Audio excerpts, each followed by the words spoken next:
afternoon, viewers. Welcome back to another episode of Sexual Health Talk Show. I am your host, Tamara Anderson.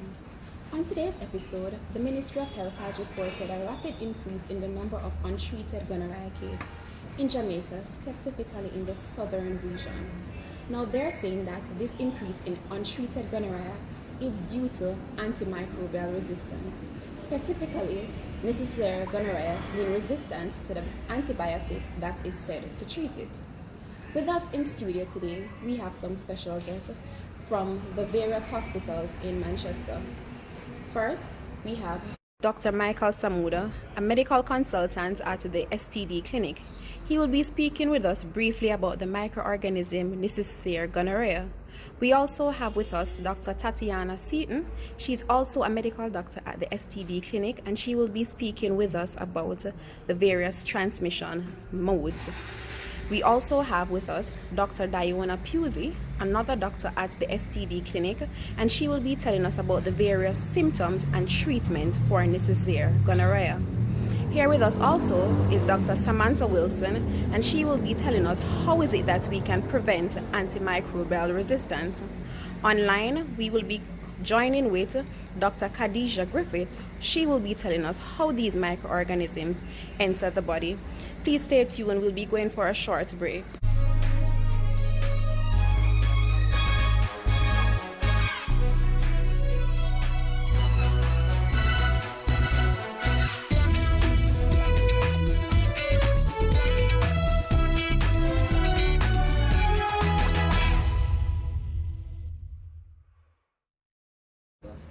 Welcome back to the Sexual Health Talk Show. I am your host, Tamara Anderson.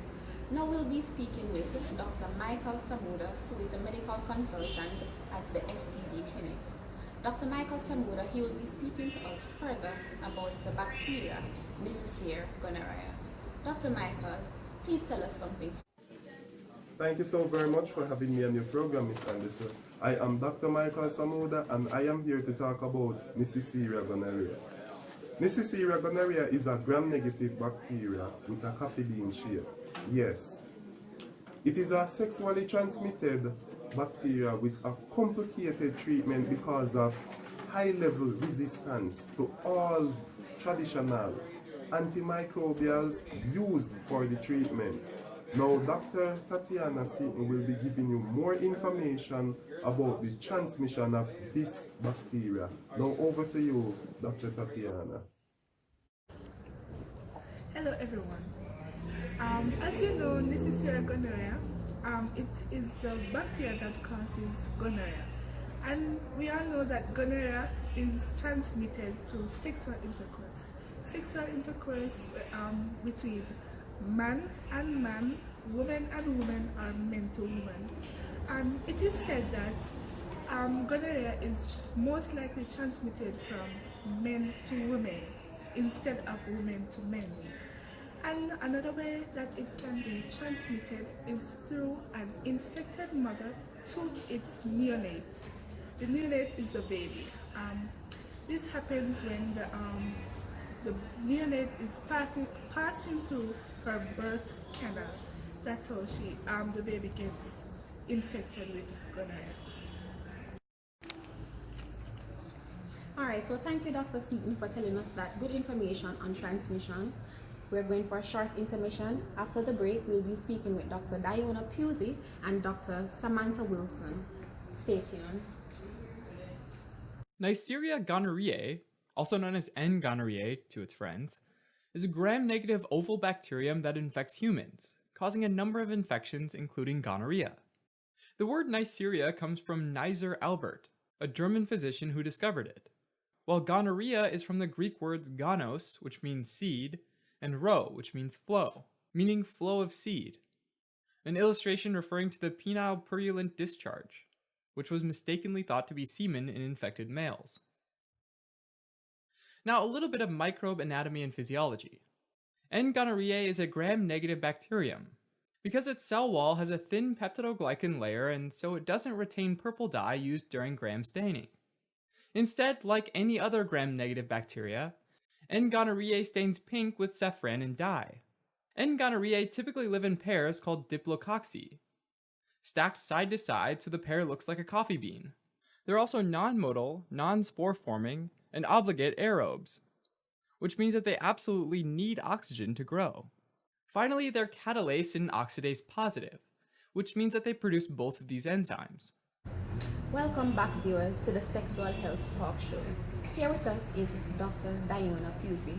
Dr. Diona, please tell us about the various symptoms that one can experience from having gonorrhea. Hi, good day, viewers. And gonorrhea likes warm, moist areas such as the throat, urethra, anus, basically the reproductive tract.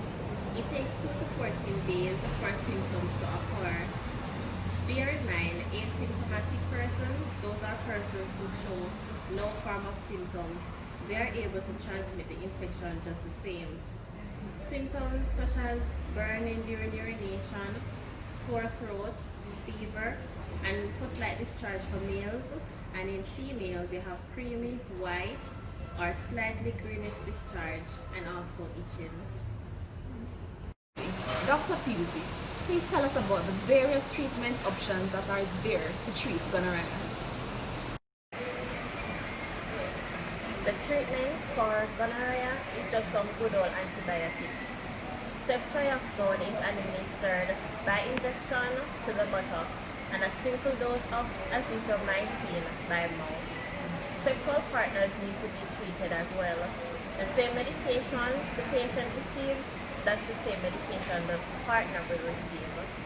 Do not share medications, and I repeat, do not share medications because all medication needs to be taken for a full period. If it's 7 days, you take it for the full 7 days. In some instances, the bacteria will become increasingly resistant to antibiotics. For example, the antibiotic ciprofloxacin can no longer treat gonorrhea. In those cases, 2 doses of antibiotics will be administered. Let me just say this also. Home remedies will not treat gonorrhea. So, Dr. Pusey, after completing your antibiotic treatment for gonorrhea, will you need a follow-up? Not necessarily. Only if you're still experiencing symptoms, then you visit the nearest healthcare center. So what if the patient is allergic to the prescribed medication? Are there other available options? Yes, there are other available options.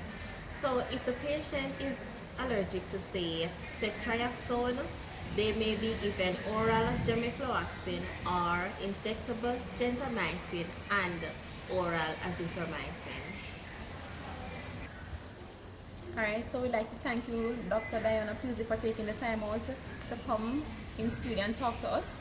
We'd also like to thank all our other guests from the hospital for making it today. We also have online with us Dr. Khadija Griffiths, and she will be speaking to us. Good evening, everyone. I am Dr. Griffiths, and it's my pleasure to join you today on Sexual Health Talk.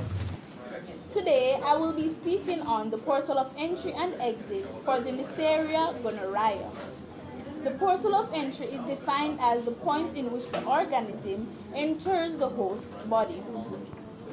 For the Neisseria gonorrhea, the portal of entry is through the mucous membrane of the genitals, mouth, or anus. It affects the urethra in males and the endocervix and urethra in females. If a pregnant woman is infected, then there's a high possibility that the child will be born with an eye infection due to this disease. The portal of exit for this disease is through body fluids such as the saliva, urine, genital discharge, or the pus from the affected area. Dr. Samantha Wilson, she's here with us and she'll be telling us how is it that we can prevent antimicrobial resistance. Please tell us some more, Dr. Wilson. Pleasant day to our viewers. I want to encourage all our viewers to wear a condom. Please wear a condom. A condom will protect you from having the infection, and without the infection there will be no resistance. Also, only take antibiotics that are prescribed for you, and it is also important to take them in full. In addition to this, do not share your antibiotics. Lastly, other simple things that you may do to lessen the spread of the infection is to practice proper hygiene. That is washing hand before administering the medication and having regular bath. Thank you. So, okay, viewers, we have a reporter who is live at the STD clinic. She will be speaking to one of the nurses to find out about how many untreated gonorrhea cases are there and how is it that they are tackling antimicrobial resistance. Please stay tuned for our reporter.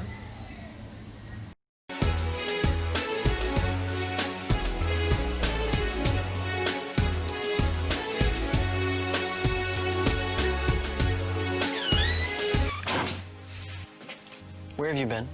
I've been out with Julie. Look, Dad, I think it's great that you're dating again, but this isn't the 60s. This isn't about free love anymore and you sleeping with every woman in your salsa class. There's all sorts of diseases out there. Gonorrhea, syphilis, HIV. I know. Look, are you using condoms?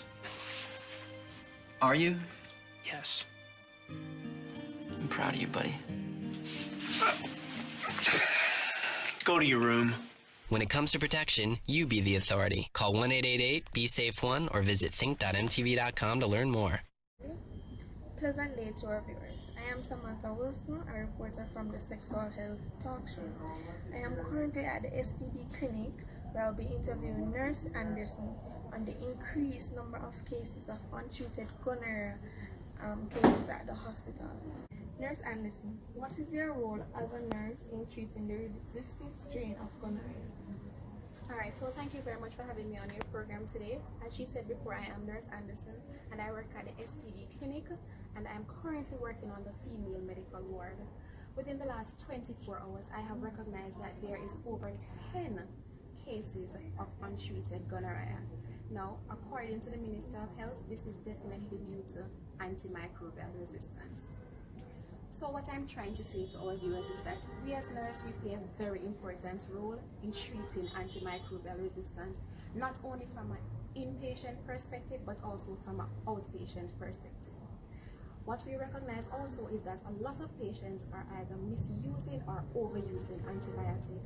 And we as the nurses, it's our responsibility to teach them for the proper administration of antibiotics. So we want to tell them that if the medication is prescribed to be taken twice daily, please take it every 12 hours.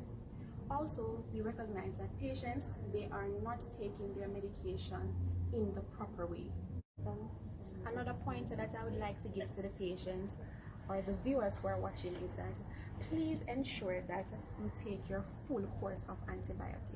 A lot of times the patients, once they have started to take the medication, after they recognize that the symptoms have subsided, they stop taking the medication. What this will cause is resistance, and that is definitely something we do not want. We also want to encourage our patients to practice good hygiene. So not just hand hygiene, but overall hygiene. Especially to wash your hands before you administer your medication. This will reduce the spread of gonorrhea. We want to educate our patients on how antimicrobial resistance is affecting our population, and once they have this sort of education, they can do the necessary things to prevent it. We want to encourage our patients also to take antibiotics that are prescribed only for them. So do not take antibiotics that has been prescribed to your relatives when you recognize that you're experiencing symptoms of infection. After we recognize that the patient has been taking their medication, we would normally do a reassessment to check if the antibiotic therapy is working. Once we have reassessed and we recognize that the patient are recovering, we would start off with discharge teaching. So we would involve both the patient and their relative on the necessary things they need to do once they go home. We'll also encourage them to come back in for follow-ups if they recognize that they are experiencing any symptoms of infection. Also, we want to provide support to these patients. Once they recognize that they're having resistance, a lot of times they are very stressed. So it is our responsibility as a nurse to be their supporter, to provide emotional, to provide physical support for them. We want to encourage their relatives and friends as well to just distract them from the situation that is currently happening and let them know that this is not the end of the world. So this is definitely some of the things that we are doing here at the hospital, and once the patient take their medication as prescribed, prevent overuse of these medication, I think we will be on the right track in preventing resistance. Okay, thank you, Nurse Anderson. Can this infection be treated holistically? So when we look at holistically, we're not just talking about medications alone, we're talking about how is it that we can treat gonorrhea, the strain of gonorrhea, necessary gonorrhea, from a total perspective. And yes, we can do little things such as we can encourage our patient, encourage them to wash their hands, encourage them to drink plenty fluid, but definitely antibiotic will be required to treat gonorrhea. Okay. Thank you, Nurse Anderson. And thanks for having me. Yes. So this is the end of my report. So this is the end of Sexual Health Talk Show. I want to thank you for joining us this week, and I hope you join us again next week for our next session of Sexual Health. Thank you. I'd like to say a special thanks to all of our special guests for being a part of today's show. We learned a whole lot on an antimicrobial resistance, a holistic approach. We learned about the bacteria, necessary gonorrhea, the various symptoms, how it is prevented, the mode of transmission, and so much more. We'd like to tell you thanks once more, and please stay tuned for another episode next week, same time, same place. I am your host, Tamara Anderson. Thank you.